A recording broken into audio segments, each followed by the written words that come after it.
இப்போ ரொம்பவே வைரலாக போயிட்டு இருக்க இஃபா சிக்கன் பண்ணலாமா?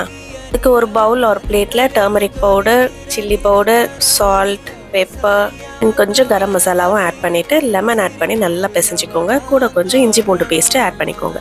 அந்த பேஸ்ட்டை இந்த மாதிரி சிக்கன் தை பீஸாக எடுத்துக்கிட்டிங்கன்னா ரொம்பவே நல்லாயிருக்கும். அதை இந்த சிக்கன் ஃபுல்லாக நம்ம வந்து நல்லா ஸ்ப்ரெட் பண்ணி விட்டுட்டு ஒரு 1/2 அன் ஹவர் மேரினேட் பண்ணி விட்டுடலாம். கேர்டு இருந்துச்சுன்னா கேர்டு கூட இந்த பேஸ்டோட ஆட் பண்ணிக்கலாம். மினிமம் 1/2 அன் ஹவர்லேருந்து 2 ஹவர்ஸ் வரைக்கும் மேரினேட் பண்ண விடுங்க. தென் இந்த மாதிரி தவா ஃப்ரை பண்ணிக்கோங்க.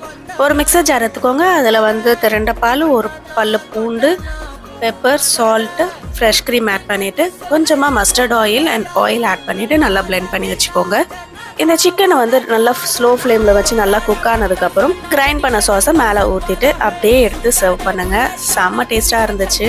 உங்களுக்கு மயோனைஸ் பிடிக்கும்னா கண்டிப்பாக இந்த ரெசிபியை ட்ரை பண்ணி பாருங்கள். கண்டிப்பாக அடிக்ட் ஆகிடும். ஸோ சிக்கன் வாங்குனீங்கன்னா மறக்காமல் ஒரு ட்ரை கொடுத்துருங்க. செம்ம டேஸ்ட்டாக இருந்துச்சு.